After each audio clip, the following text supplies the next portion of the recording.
ტოპ 5 საუკეთესო მოტოციკლი დამწყებთათვის. მეხუთე ადგილი KTM 200 Duke. 200 კუბატურიანი დაახლოებით 150 კილოგრამის წონის მქონე მოტოციკლის მაქსიმალური სიჩქარე არის 135 კმ/სთ. მოტოციკლი გამოირჩევა თავისი დაბალი ფასით, მსუბუქი წონით და თავის ფასში საკმაოდ შთამბეჭდავი ვიზუალით. ერთი მინუსი, რაც შეიძლება ვთქვათ, ამ მოდელზე არის მისი ზომა. თუ თქვენ ხართ 185 სმ-ზე მაღალი, ეს მოტო თქვენთვის სავარაუდოდ არაკომფორტული იქნება. მეოთხე ადგილი BMW GR 310. BMW-ს ხარისხი შედარებით დაბალ ფასად. აქვს 313 კუბატურიანი ძრავი, წონა 158 კილოგრამი, მაქსიმალური სიჩქარე კი 155 კმ/სთ.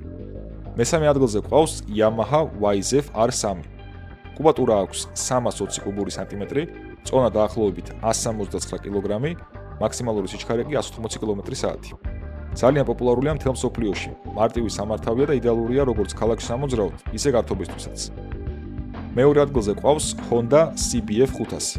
კუბატურა აქვს 470 კუბური სანტიმეტრი, წონა დაახლოებით 189 კილოგრამი, მაქსიმალური სიჩქარე კი 185 კმ/სთ. Honda-ს მოტოციკლი გამძლეობის და ბალანსის გამო ძალიან ხშირად რეკომენდებულია ინსტრუქტორების მიერ პირველ მოტოდ. პირველი ადგილი ეკუთვნის Kawasaki Ninja 400. 400 კუბატურიანი ძრავით ავითარებს მაქსიმუმ 190 კმ/სთ სიჩქარეს.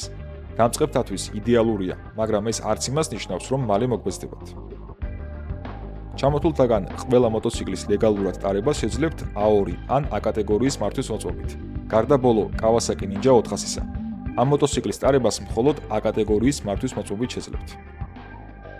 ბოლოს გეტყვით, რომ თუ A2 ან A1 კატეგორიის მართვის მოწმობის აღებას გეგმავთ, თეორიის მასალას შეგიძლიათ მარტივი თეორიის კურსით შეისწავლოთ.